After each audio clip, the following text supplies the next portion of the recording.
Hi everyone, we're just going to get started in about 2 minutes at 7 p.m. Eastern Time.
Hello everyone, and thank you for joining us for the second episode of the Tobacco-Free College Campus Initiative's Webinar Series. My name is Bidisha Sinha, and I'm an ORISE Fellow for the U.S. Department of Health and Human Services in Region 5, and I have the great privilege and pleasure of moderating today's webinar. For those of you who are not familiar with the Tobacco-Free College Campus Initiative, or TFCCI for short, we will have a brief introduction to the initiative later in the presentation. Today's webinar is titled Create Change, Student Leadership in Promoting Tobacco-Free College Campuses. With the help of our expert presenters today, we hope to share useful resources and strategies and have a discussion on student advocacy opportunities on your campus. We're really honored to have two wonderful speakers with us tonight, not only from across the country but around the world. First off is Kimberly Homer-Bagadori, the Project Director for the California Youth Advocacy Network, who will discuss how she and Cyan have been working to push student advocacy for quite a long time. Following her, we're really excited to have Amélie Rousseau, the past president of the Associated Students of the University of Oregon, who will talk about her work on pushing for a tobacco-free campus as a student leader. Finally, I will go over some of the resources available to students, faculty, and staff through our Tobacco-Free College Campus Initiative. Just a few housekeeping notes. We ask that you please mute your phone lines if you're not currently speaking. We will have a question and answer section at the end, and we hope that you will participate. You can ask your questions via the chat function in the webinar software, and we will address as many as we can. When asking your question, please indicate who your question is for. Without further ado, let's get to our speakers.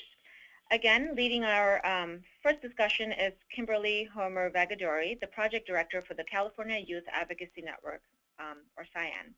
In tobacco control for 14 years, she's an expert in college tobacco-free policy, youth and young adult advocacy, and tobacco industry sponsorship issues, and has successfully coordinated system-wide policy initiatives in California.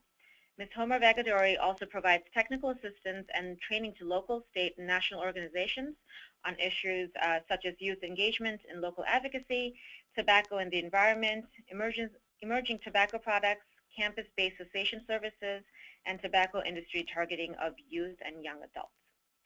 Over to you, Kim. Great, thank you so much, and thanks for having me. I'm excited to have an opportunity to speak with you all today or this evening, wherever you're at, about the power that young adults and that students have to create change on their college campuses.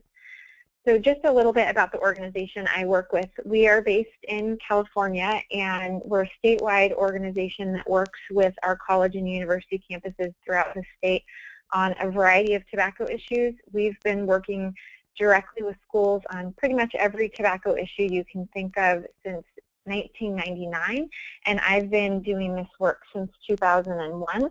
And all of my knowledge has really come from some of the advocacy campaigns that we've been part of and really led to some pretty great change here in California, and have had the awesome pleasure of partnering and working with a lot of people outside of the state too, and learning from some of the good things and really progressive advocacy initiatives that some other colleges and universities have taken on. So I'm excited to share all of that with you guys today.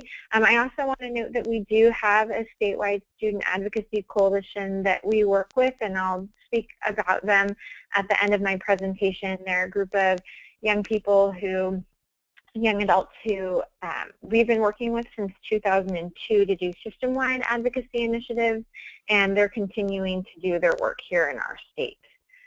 So what I want to talk today about is really the power of student advocates and why it's so important to have students be partners in change. We've done a lot of work with campuses that have had the students leading the initiatives. One student might call us and say, hey, there's a problem on my campus. What can I do to create that change? And they really lead the way from the beginning to the end. And then other campuses where the student government might take control of an issue and try to advocate for policy change. And what we see is that the most successful policies really come when the students are involved and engaged throughout the entire process. So I'll talk to you guys about why that's so important. And then also briefly talk about policy change and what it means for your school and what it could look like. And then advocacy, and just really an introduction to the cycle of advocacy and taking action. And then I'll put this into practice and share some of the work that we've done here, and so you can see what it looks like. Again, this is all just a first step. I know that this will be pretty brief, but there's a lot of great resources out there that you all can learn from on how to move forward on your campus. So with the power of student advocates, the first thing is to just talk about advocacy. And this is such an important skill to have, not just to create policy change when it comes to tobacco-free campuses, but also just the opportunity for everybody to have this great skill to be able to advocate for change for yourself and to make your voices be heard. So it really is about influencing change and influencing outcomes. And so for this example today, it's influencing the outcome of the smoke and tobacco-free policy on your campus. Now, as a student, one of the reasons that we think it's critical for students to be involved with tobacco control issues on your campus or in your community or wherever you're doing the advocacy efforts, and the first thing is young adults are still targets of the tobacco companies. And way back when in 1998, there was a master settlement agreement that was signed with tobacco companies in 46 states. And when that was signed, the tobacco industry had dramatically shifted their targeting from youth under the age of 18 to young adults. And at that same time, we started to see a pretty dramatic increase in young adult tobacco use. And college student smoking changed, and really that was kind of the defining moment where we started to say, okay, not only are young adults now targets of the industry, whereas youth have really been the targets, but now we really need to get young adults to be our partners to create the change, since it's their campuses and they're the ones that are being pressured by the industry. It's also really important because as students, you all know how tobacco is impacting your peers. I always like to use the example that the decision makers, whether it be your campus president or chancellor, or the boards of trustees that you might be working with, they don't see how tobacco is being used by your peers, and they don't see the impact that tobacco has in your community. So it's very important for you to be that voice and to share the stories of how you see tobacco among your friends, but then also where you see it in your community. I'm not sure about what state you're in, but in California, we still have a lot of tobacco industry sponsored nights at bars and clubs, and very few decision makers, if any of them actually, hang out in the spaces where the tobacco industry goes to recruit new tobacco users. And so it's really important for the people who are there, who are monitoring what the industry is doing, to share stories about what the reality is when it comes to tobacco. Again, being in my state, so many people think the problem is over, that tobacco is a yesterday issue, and it really isn't. And even more so now with e-cigarettes emerging, it's important to get out there and share the perspectives and the stories that you all see from your community of how this product is impacting you. And then also, young adults and college students have so much power to prevent your peers from starting to use tobacco, and for those of them who have already started, to support them in quitting now before they graduate and possibly don't have access to cessation services once they leave campus. Now, we advocate for smoke and tobacco-free policies because we now know, not just from experience, but also published literature, we know that these policies reduce tobacco use. They either do that by increasing quit attempts among tobacco users who maybe have tried quitting, but now that a policy has changed, they have more motivation to quit, and so they keep trying to quit using tobacco. Also, for people who maybe are not interested in quitting or are just really struggling with it right now, we do know that stronger smoke and tobacco-free policies help them decrease how often they're using tobacco, which is a good step to leading to those further quit attempts. And then we know, especially with college campuses, that these policies prevent initiation and prevent young adults and new college students from starting to use the products. We also really strongly advocate for outdoor air policies because we know that it decreases and eliminates secondhand smoke exposure on campus. And this isn't just important for non-smokers, it's also important for tobacco users, and it's really important for individuals who work on campus in the outdoor setting and don't get the same kind of protection we get from being indoors. And then, of course, with the environmental issue, we know that these policies do, in fact, decrease tobacco waste, and there was a study that was published last year that shows that, which is great to have that literature. And then we know that the fewer people we see using cigarettes, other tobacco products, or even e-cigarettes, it changes that norm and the perception that fewer people are using the product, therefore, a lot of people are less likely to try and to experiment with them. So before you start any of the work that you want to do, it's really important to understand, how does governance happen on your campus? Every campus is completely different. We have 145 public institutions in our state, and while many of them are in the same system or they seem to operate the same, they all are governed very differently. So it's important to understand, how are they governed? The decision maker, what do they care about? Do they care about a shared governance process where they have to hear from everybody on their campus, or is it a campus where it's a top-down approach? We often see this a lot on some private schools where there's one key decision maker and they have the authority to make decisions from the top and it goes straight down. Likewise, there's some campuses, I would say even more campuses, that do practice shared governance, which is the practice of giving students, faculty, staff, sometimes even alumni. If it's a religious college, we have a college that we work with where the brothers have a very loud voice, and the president wouldn't dare change a policy without their position too. So it's important to find out who is part of that process to lead to that change, and then who really has the power on your campus. And a lot of times we think that the power lies with that decision maker, but oftentimes it's actually the people who influence that individual who hold all the power. And even more so, not all the power can be evenly distributed on your campus. On some campuses, the administration cares very strongly what students have to say, and as long as the students support moving forward, then they are willing to change the policy, but it has to come from the students, and that could be the student government, but then possibly the student government might not make a change unless that really comes down from a student vote. So you've got to find out who has the power to change the mind and the position of the decision maker. So as I just talked about, not all policy change does look the same. So again, going through shared governance, the college leader might have to hear from all campus community members. Now, I just want to note that not every campus practices shared governance the same. I've seen instances where shared governance means just faculty and students.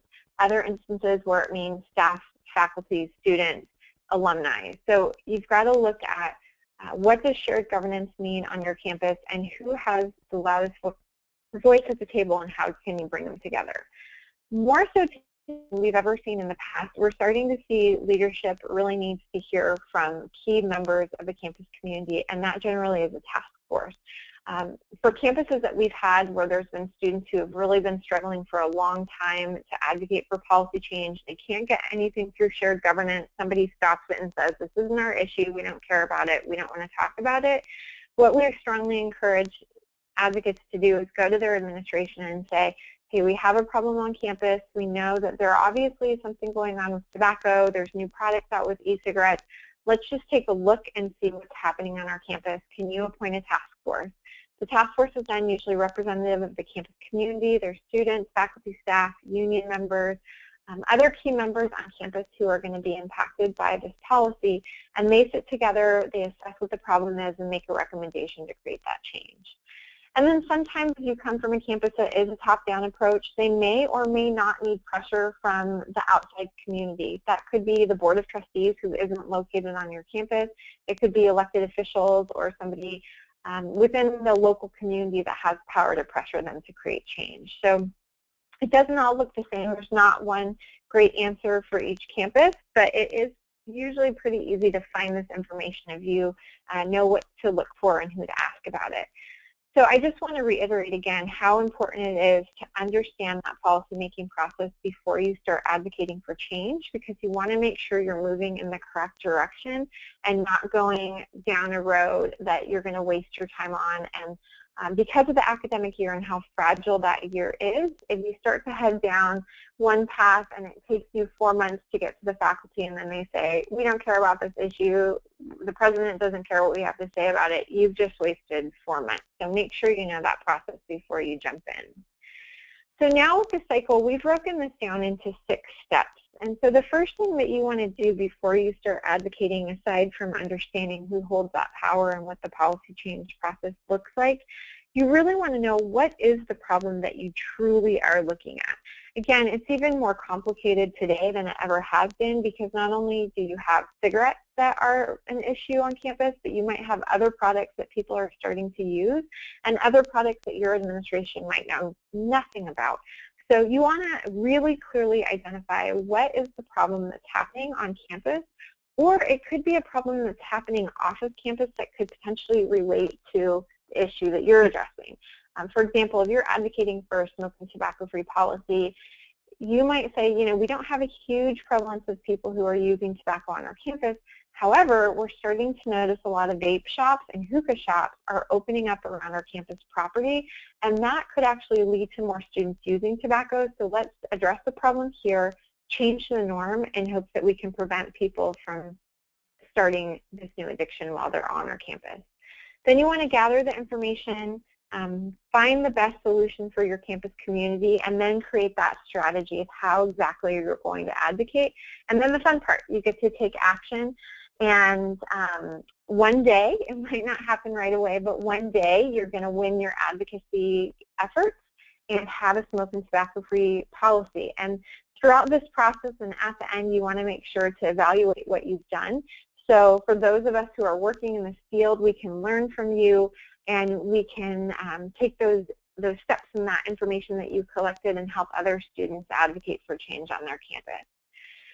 So with the problem, you really want to look at why you think it's a problem and then why it really is a problem. You might think that something is a problem that somebody else on campus says, you know, we only have 4% of the students here are using tobacco. That's not an issue. We have so many other important issues. Why is this a problem? So you really have to craft your messaging to make sure that you explain, you know, it's only 4% of students. However, there's these new products that are out there. Our population is susceptible to using them. There's research that shows that we have an increase in young adults who are using e-cigarettes and hookah. So let's address the problem here and set our students up for success when they graduate from college and go into smoke and tobacco-free workplaces. So you have the ability to really define what that problem is and package it up for decision makers. But it's really important as you start to consider what the solution is that you link your problem with your solution. So the example I have here, if you're going around and saying, oh, the problem is secondhand smoke on campus, we just have such a problem with secondhand smoke and we want to protect non-smokers from secondhand smoke, but then you're advocating for a smoke and tobacco-free policy, people are going to say, well, why do you care about oral tobacco products if you care about secondhand smoke? You're talking about how secondhand smoke is dangerous to people with asthma, but that has nothing to do with smokeless tobacco or oral tobacco products.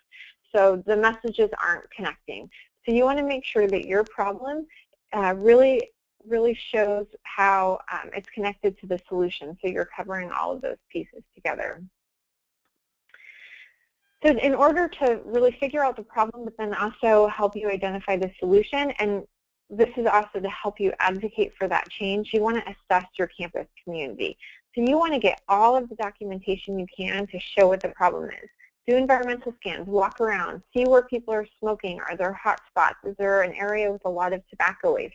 Do those litter cleanups. There's a great document out here that somebody from San Diego State University created that goes through and teaches you, if you spend an hour on campus cleaning up butts, you can actually calculate how many individuals in that hour collected the cigarette butts down to the minute. So I believe that at San Diego State it was something like 8 or 9 cigarette butts per minute collected by each volunteer, which is a huge amount of tobacco waste on campus. Then doing surveys, which can be used to collect all sorts of great information about prevalence rates, supportive policies or not. And then, of course, interviewing people and finding out, again, the policy process, who has the power, what support there exists for the policy. There's a lot of great things you can collect. And once you have all that data and going through literature review and seeing what published papers say, it's now the opportunity to come up with the best solution for your campus. Obviously, we strongly believe that 100% smoke and tobacco-free policies are the best solution, but you need to be able to defend that with the research that you just did and with logic that you have backing up that position. If you just go out there and use emotion, sometimes we can get so emotional about this issue that we start to fall apart. So you want to just make sure that the solution is what is best for your campus. That could be that maybe it takes a longer time to implement your policy. Maybe you advocate for a policy now and you say, you know, we won't implement the new policy until the academic year of 16-17 because we want to give the campus some time to adjust to this new policy. So just make sure that this policy solution is best, because once you all graduate and move on, the policy still has to be implemented, and we want to set the campus up for success. So we want the best policy and the best implementation plan for the campus. And then here comes the fun part. You get to create your strategy. So this is your roadmap of how you're going to get to where you want to go. What we say is always develop your strategy by identifying your goals, things to consider. Do we have enough volunteers? Do we have funding to support this? Do we have support? Who might be against us, and why are they against us? You really want to understand those arguments so you can help provide feedback and help the people who are against you possibly switch over your side, or at least be able to address their concerns. And then your targets are those things, they're your advocacy actions. So what you're going to go out to do to create that change. Those are your tactics. The targets are that decision maker. But again, that lead decision maker might not be your #1 target. So your president could be the person that has to sign the paper, but there could be somebody underneath your president who holds all the power, and those are the people that you really want to try to go after too. Once you have your campaign strategy in place, you want to create that timeline. I always talk about how it's like having term papers. When I was in college, whenever I had a paper due, I waited until the last minute to do it. If I didn't have a deadline, I would just keep putting it off and putting it off and putting it off. By having a timeline, giving responsibility for people to take hold of something, you can move your campaign along and make sure that things are getting accomplished. And then also the great thing is as you go through the process, you can celebrate some of your mini successes because you want to keep it positive throughout the process. And then you can prepare for change. It might take a while, but I do promise that change does come. Now, this is the model that we use. It's from the Midwest Academy. They're a group based in Chicago, and they do direct action organizing. This is a lot of places, so I'm not going to go over it here, but I'm happy to go over it with you guys or give you other resources to talk about how you create that strategy, what that looks like, and what the key components are for creating that change. So now I'll share with you how we led to change in California doing some system-wide action. So we have 3 systems of higher education: the University of California, the California State University system, which has 23 campuses, and then the community college system. So back in 2002, let me just back up a minute. So the group that created change, the group I'm going to talk about right now, is a group called COF. And COF stands for Campuses Organized and United for Good Health. And COF is a student-led coalition that has the mission of ensuring a healthy campus environment free of tobacco and tobacco industry presence. So the goal of this movement is to promote tobacco-free policy adoption, implementation, and enforcement. So that's really important, that it's not just stopping at the adoption of policy, but making sure that policies are implemented and that there's policy compliance. Also advocating for effective and accessible cessation services, and just a note, not just for students, but for faculty and staff as well. We want to make sure that all individuals who are being impacted by the policy have access to cessation services. And then making sure ongoing, even after policies are adopted, that campus communities are regularly educated on tobacco issues. And this isn't just the health of tobacco issues, but other issues that students might care about, environmental issues, global tobacco issues, new and emerging products. And then, of course, preventing and responding to this evolving threat of these new products, because we're seeing a lot of them and want to make sure that students and the campuses are responsive and don't just sit there when these new products come on and start taking over the campuses. So back in 2002, we had this problem where there were a bunch of California State University campuses that were trying to adopt just a 20-foot from entryway policy. And we got a letter from the Chancellor's office that governs the 23 campuses saying that we as local advocates on the college campuses had no authority to change that policy. Actually, the presidents of each of those 23 campuses didn't have authority to change their policy. So only the CSU Board of Trustees could change system-wide policy to allow no smoking within 20 feet of buildings. We started to look around, and most of the campuses had, if anything, maybe no smoking within 5 feet. Now, this is back in 2002, so we didn't have any literature that talked about the dangers of secondhand smoke in the outdoor setting, except for one paper that said that smoking within 20 feet of buildings was toxic because the secondhand smoke could get into the windows. So we got a group of students together from a number of those campuses and started to brainstorm, what is the solution? How do we fix this problem? And after a lot of thought and conversation, the solution that we came up with was, we need to go to the system and we need to get the Board of Trustees to give that power back to the campus president. And while we're there advocating for that, we also want to ask for the system to adopt a smoke-free policy within 20 feet of buildings. So no smoking within 20 feet of buildings, and mostly operable windows, doorways, and exitways. So at the time, our long-term goal was to make all of California colleges smoke-free. Our intermediate goal was to get the CSU system to be 100% smoke-free. This was something that we knew when we were in this room together. We wanted to come together, develop this coalition cough, and we didn't want to just end after we adopted this policy. We felt like we were a great group of people who were all working together to create change, so let's not just stop at the CSU system. Let's reach further. But our short-term goal, the policy focus for that initial campaign, was to get the board to give power back to each of the campuses to change their policy and to adopt that 20-foot perimeter policy as well. But our big win, what was going to define this campaign, was that if we could get the Board of Trustees to give power back to each of the campuses so those local advocates could keep advocating for that change. So we came up with all these different tactics. We talked about doing a letter writing campaign to the trustees. We wanted to do local petition drives on all of the campuses to get student opinions and student thoughts to go to the decision makers. We did all sorts of stuff, and then we created this timeline. The number one thing that we really wanted to do, we met in April of 2002. So we thought in May we would go to the Board of Trustees meeting so that we could advocate at the board meeting to change the system-wide policy. Before we did this, we were told that the board members do not address any members of the public who speak. We only have 9 minutes to speak. We had 3 students. They each got 3 minutes.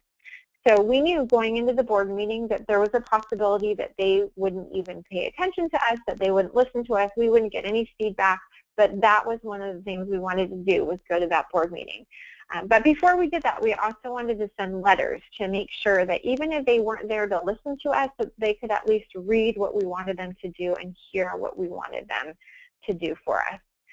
So we went to the board meeting in May of 2002. We had 3 students that spoke during public comment time. They were very nervous, but they did awesome. We had one student spoke and introduced the issue and said, hey, did you guys know as the Board of Trustees that you are the only ones with the power to create policy change in our system when it comes to smoking on campus?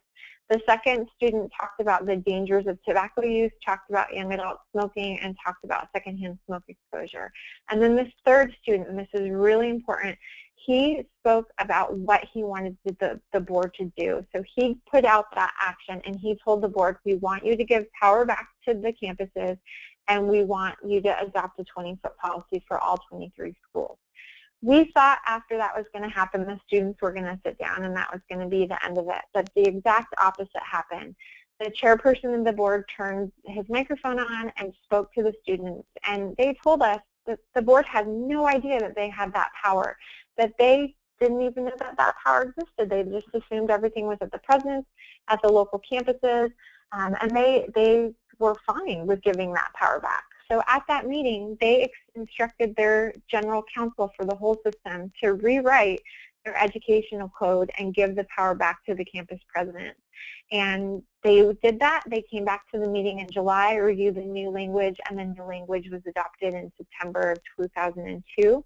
And then shortly thereafter, we didn't get that 20-foot policy, but there was a legislator in California that rewrote our law here with smoking in the outdoor area and said no smoking within 20 feet, and he actually amended the initial law that he wrote and added colleges and universities into that law so that they were protected as well.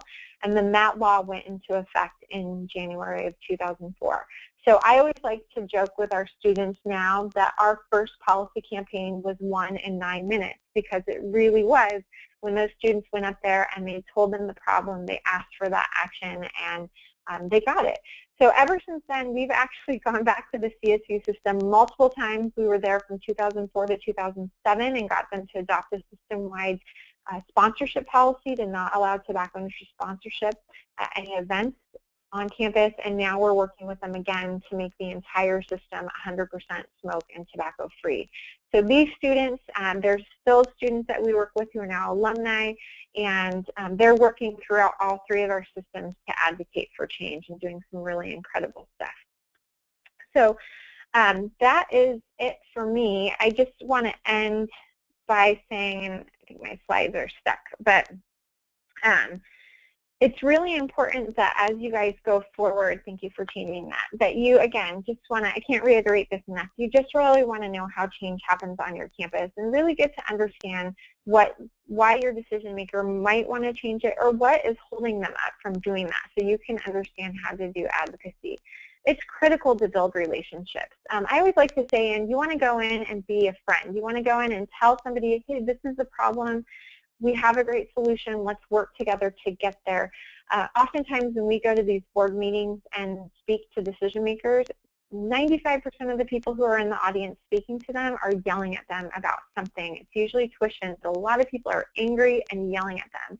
And we go in and say, hey, you know, this problem exists. We're the experts. We're here to help you solve that. Let us help you solve it. And then we want to, you know, promote you and thank you for caring for our campus. So it's great to be friendly and helpful. And remember, you guys are the expert when it comes to this issue on campus. So don't let anyone take that away from you.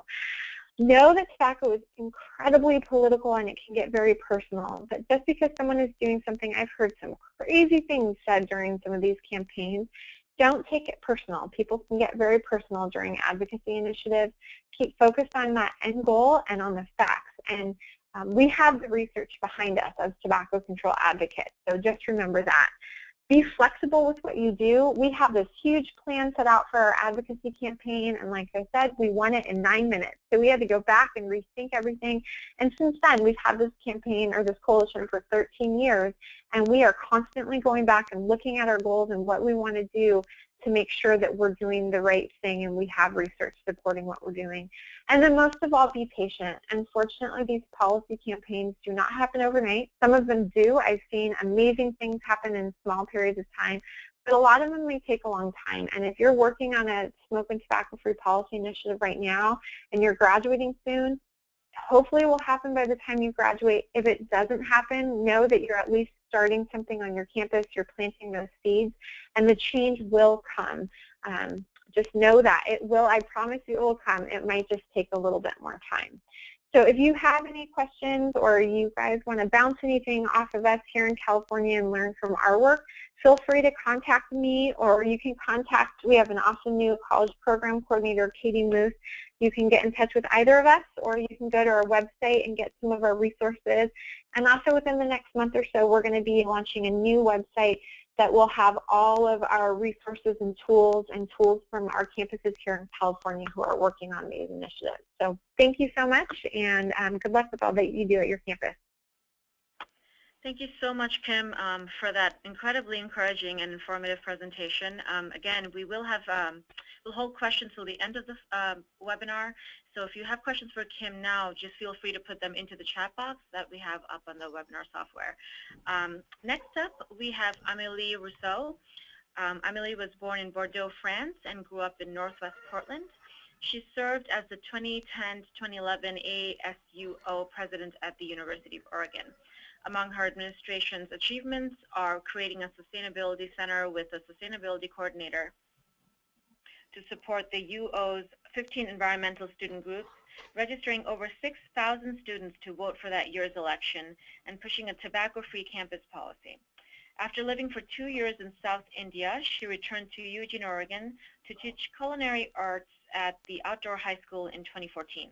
She currently lives in Nicaragua studying Spanish and sustainable agriculture. Amélie, thank you so much for taking the time today to call in from abroad. Please take it away. Well, I'm really excited to be here, and let's get started. So I served as ASUO president about 5 years ago, and our student government is very autonomous. So we have about a $13 million budget that the president and the Senate helped allocate throughout the year for hundreds of student groups and services, which made our student government very powerful and have a loud voice on campus.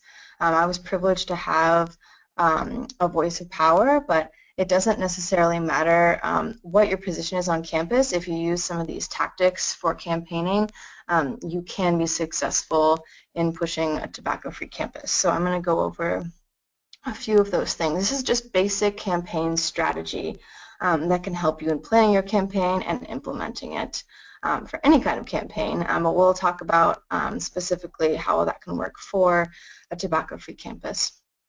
So number one, identify your champions. Figure out who is going to be your core campaign team.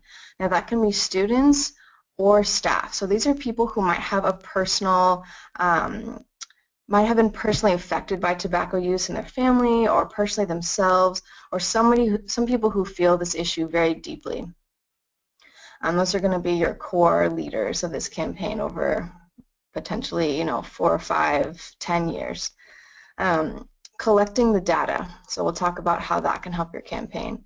Lobbying your targets in your campaign to get more and more allies and support. How to create campaign visibility. And then I'll talk about a little bit about referendums and how those can affect your campaign. Okay, so champions,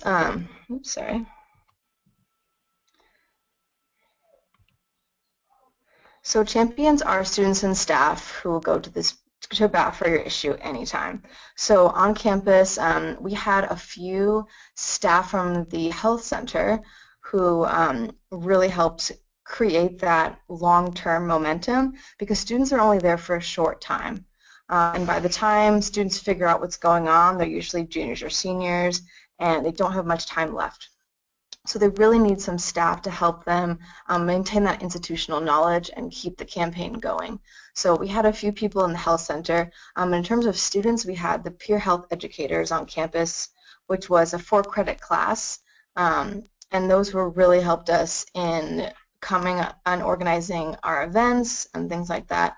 We also had a health center student advisory committee who endorsed the initiative to go tobacco-free, among other things. So figure out, go to your student health groups if you have them, if you have like a nursing school or global health or something where you feel like you're going to have people who are really sympathetic to this issue and feel it deeply.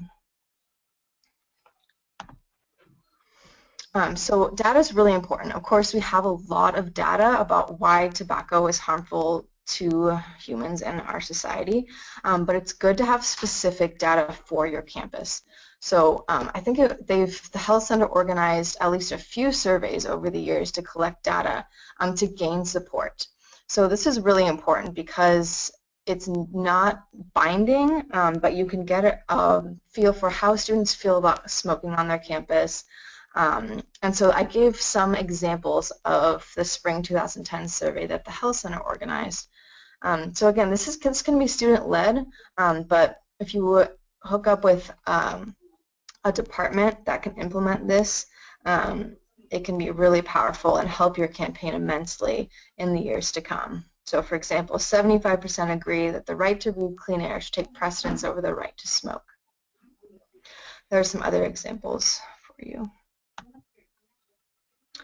Okay, so knowing your targets. So targets are people who may or may not agree with your issue or be supportive of your issue, but they're the decision makers.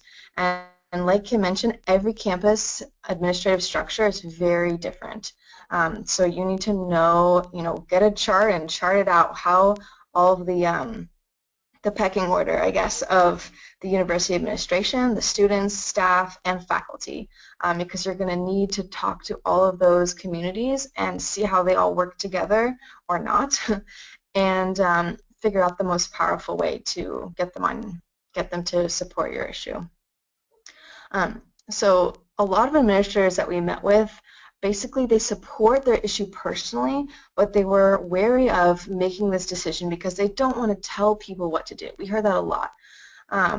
And when we met with them and talked to them about how this actually, this is an issue that protects staff and students because campus is open, usually it's a workplace for people. So you're not telling others what to do, you're actually making a safer environment for everybody else, for the silent majority.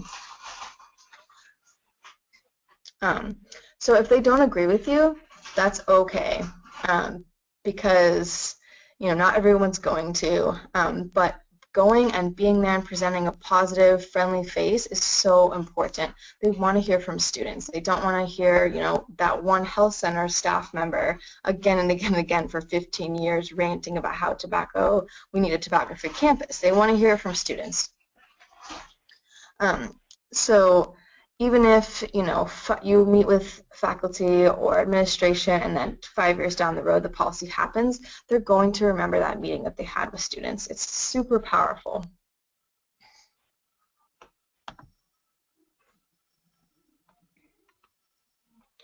Okay, so this is an example of some useful allies. This is based off of the University of Oregon's leadership structure. But again, it's different for every school. But just to give you an idea of what we did, so you're basically lobbying, just like when we go lobby our representatives in the Capitol building. So some basic guidelines: meet with each target at least once a year. Just to show your face, just to say hello. If they support you, great. Just say hi, just be present, let them know that the campaign is still alive and active and deeply felt. If they don't agree with you, that's okay, right? Take notes about their concerns. So you want to make sure if they're, kind of being wishy-washy, and make sure you write their concerns down, because that's very useful information that you can go back to your core team and say, okay, these are their concerns. Let's figure out how to address those, because I've heard it all pretty much. And because I trained our campaign team, we were able to know what to say and how to respond to some of those tough questions, right? It's not being argumentative, it's just giving them the information that they need to be able to say yes, because like I said, so many of them, they want to have this policy change happen. They know it's healthier, they know it's cleaner, they know it's going to cost their facilities less to clean up, et cetera, but they're just worried about just people lashing back against it, right? So if you can comfort them and make sure that they have all the information they need, it makes it a lot easier for them to say yes. So be polite, persistent, informative. You can go with a handout of the data that you've collected, for example.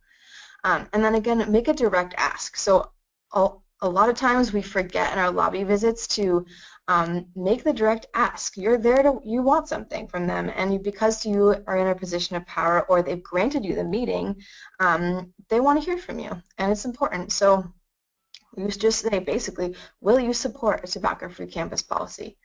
It's very simple. I recommend practicing it with your team, just because it can be kind of intimidating, when you're meeting with the VP of blah, blah, blah, and, they're in their fancy office, and it's good to practice, but, you're not putting them on the spot. You're asking for something, and they get that all day long, trust me. Like, they want every meeting that they have, somebody's trying to get something from them, okay, because they're in a position of power. So don't be afraid to ask. If they say no, that's okay. At least you've asked, and you've given them that opportunity to support you.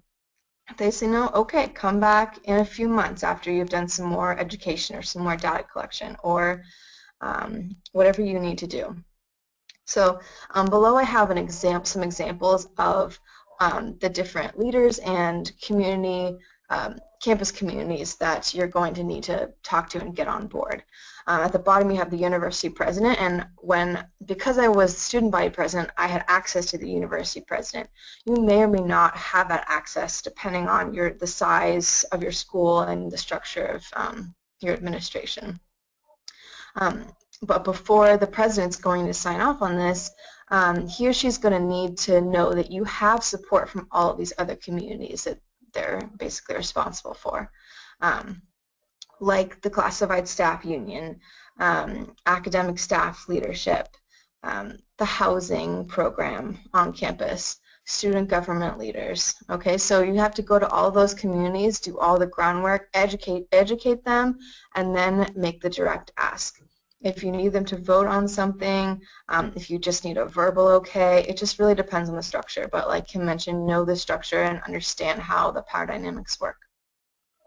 Our health center director at the top, that was an easy sell. If you can't get the health center director to agree with this issue, you have a problem, okay? So hopefully that's an easy one. Then we went on to student government leaders. Because I was the president, I was able to have a lot more access. So I gave, probably a 20-minute presentation to the student senate about why I was pushing this issue this year, and answered all of their questions. I went to classified staff unit, went to the president, and I said, hey, like, how would this impact your community? Like, I want to hear your concerns. I want to know. It's a conversation. You want to know what's going on. It's not coming in and, like a bull in a china shop, but you also want to be firm and push your campaign along. So understand, set some goals for meeting with all of these leaderships, and if you have allies in specific departments, have them meet, right? If you have, a academic staff, a professor who's going to be one of your champions, great. And present with you in front of the, academic senate leadership meeting. That's huge. Have allies. Okay, so campaign visibility. So this is more after you've collected the data, after you've probably talked to a bunch of administrators and kind of done the behind-the-scenes work. You also campaign needs visibility. If people don't see it, it doesn't exist. So that's why we use the media, we plan fun events that really help push your campaign along and make it something active and vibrant and alive. And it's one of my favorite part of campaigns is that it can be anything. And you use creativity to make it something really memorable for people. So I'll give you a couple examples of some fun tobacco prevention related events that we did. But first, a little bit about media presence. So media presence is so important. I always would tell my staff, if it isn't in the paper, it didn't happen. Okay, so it's not hard. Depending on the school, our school has pretty independent, well-funded newspaper, but so it was pretty easy to get media there. So press releases, think about what would make a really good photo opportunity. So something visual that's interesting, and you're way more likely to get some good media coverage. Photos are worth so much more than a little clip in the paper. So be thinking about that when you plan your events. You don't want to have 4 people standing in front of the room, and panels are like the most unphotogenic event ever, right? So think about how you can make them photogenic. Invite the mascot. Do whatever you have to do. Do something creative that doesn't cost a lot of money, but is really memorable and interesting to look at.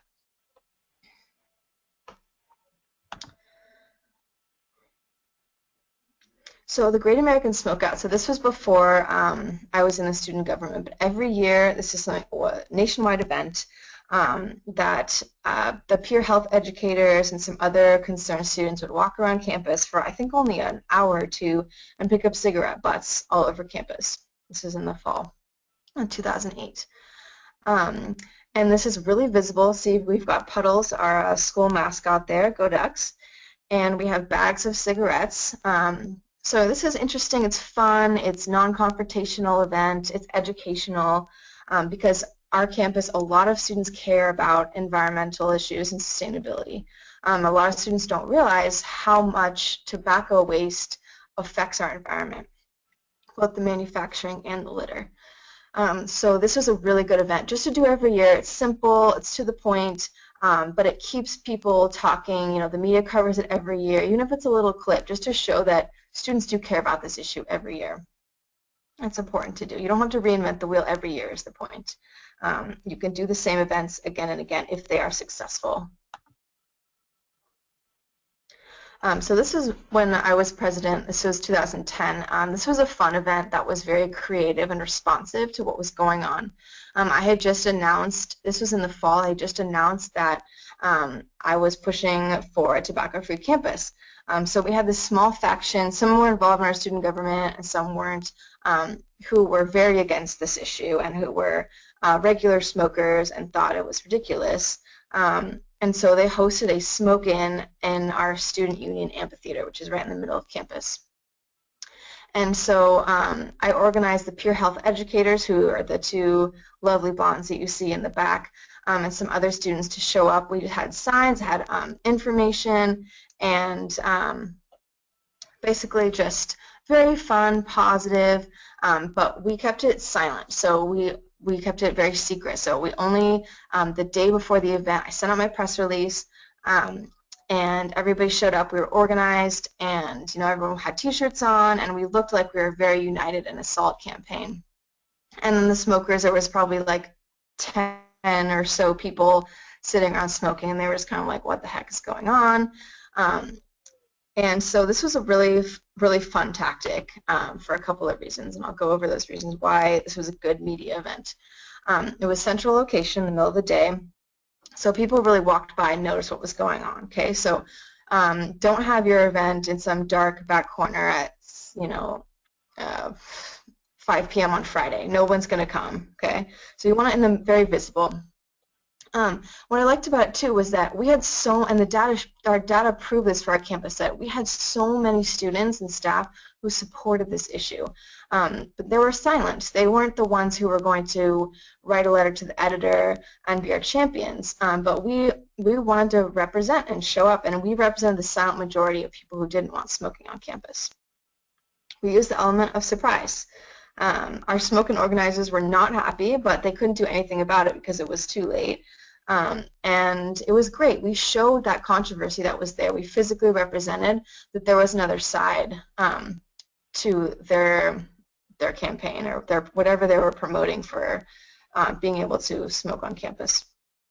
I was also successful because it was fun and playful. It didn't victimize current smokers, and that's something that we really kind of went back to again and again, was not villainizing current smokers. That's not what it's about, right? It's about creating a healthy, accessible workplace and place of learning. Also, again, my friend the media loves controversy. So the best way to get the media to your events is make a little bit of controversy in a fun and playful way, and they'll for sure be there. So I'm not going to spend too much time on this, but this was kind of some education points that we went over with folks who were interested in how we would actually implement this. They were like, well, I'm just imagining, you know, little smoking police wandering around campus and writing tickets and getting people in trouble. Whereas obviously we know in our society people don't smoke in bowling alleys anymore, people don't smoke on airplanes anymore, or many in restaurants, and we just do that because we know that it's not societally okay anymore. And it's community enforced. So it's similarly, you know, on a campus, it might take a year or two to change over, but over time, people will comply with it. It does work, and it has worked at hundreds of campuses across the country so far.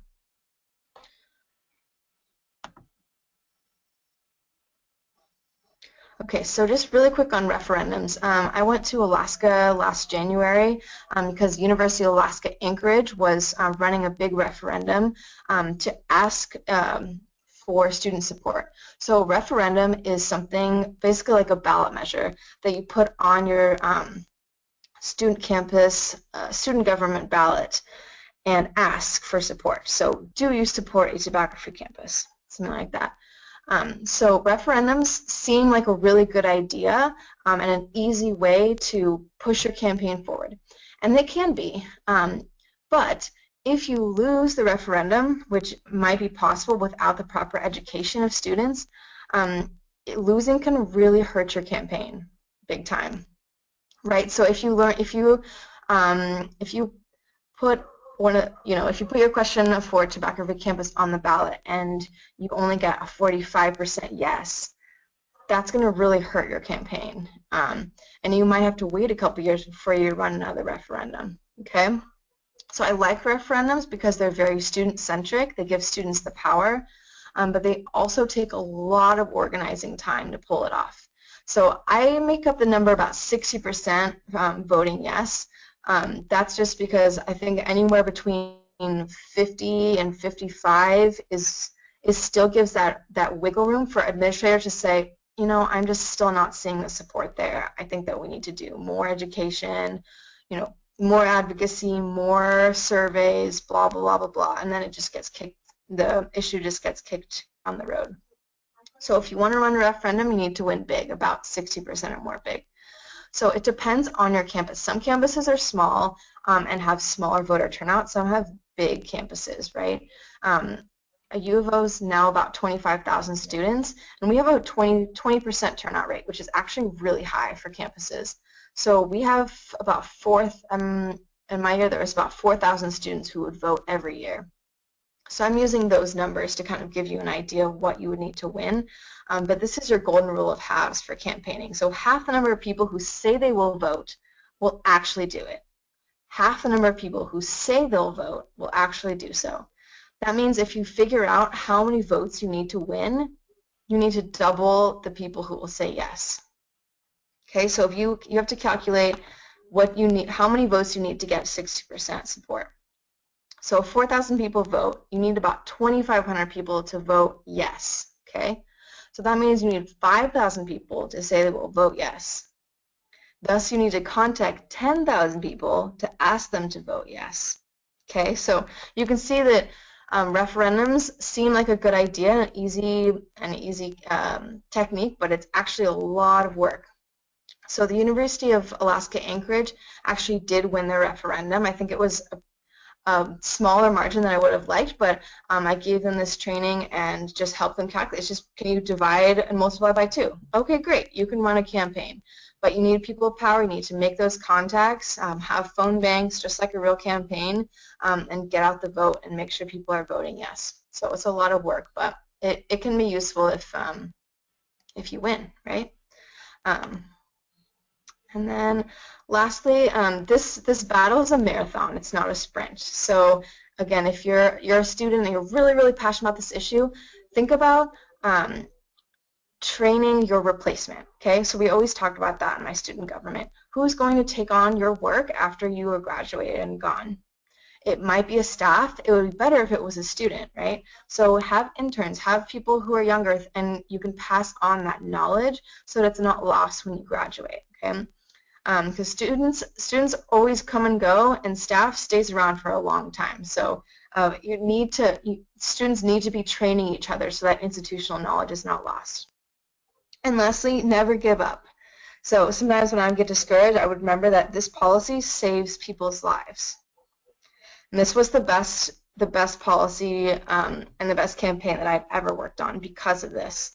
It saved people's lives, and that's enough for me for a reason to get started on this campaign. So thank you very much, and good luck, and I hope you win.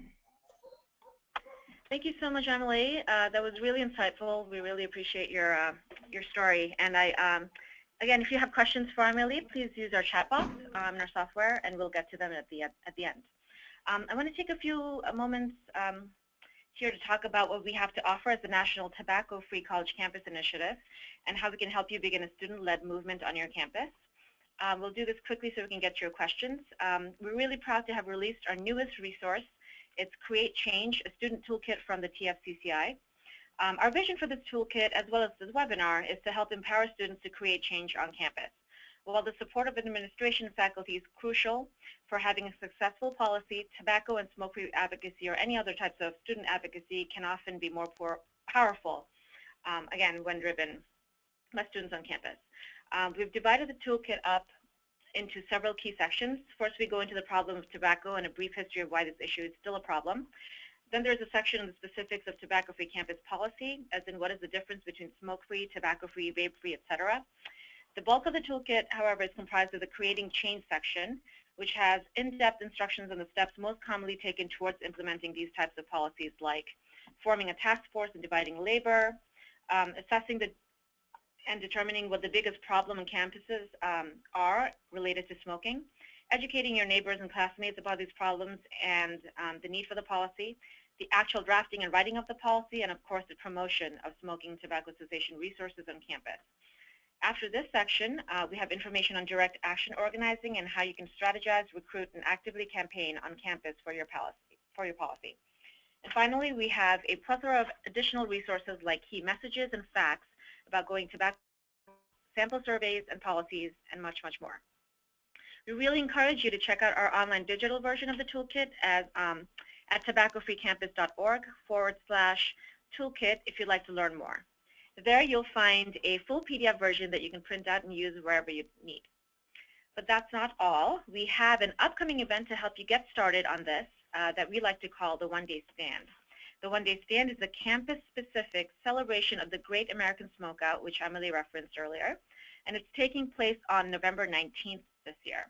We'd love for you to work with us and to urge your campus leaders to sign up to participate. You can do things like create a tobacco-free policy for one day. You can run events on campus to raise awareness around GASO and the negative effects of tobacco, and hopefully promote the long-term need for a smoke or tobacco-free policy on campus. You can learn more and sign up on our webpage. Again, that's onedaystand.org. I also want to very briefly touch upon the Tobacco-Free College Campus Initiative Challenge, the TFCCI Challenge, a technical assistance framework and recognition program to help your campus once you have or once you begin working on implementing a full-time policy. We have several levels to recognize you depending on the strength of your policy. I won't get into all of that right now, but do check on our website. Again, that's tobaccofreecampus.org/TFCCI-challenge.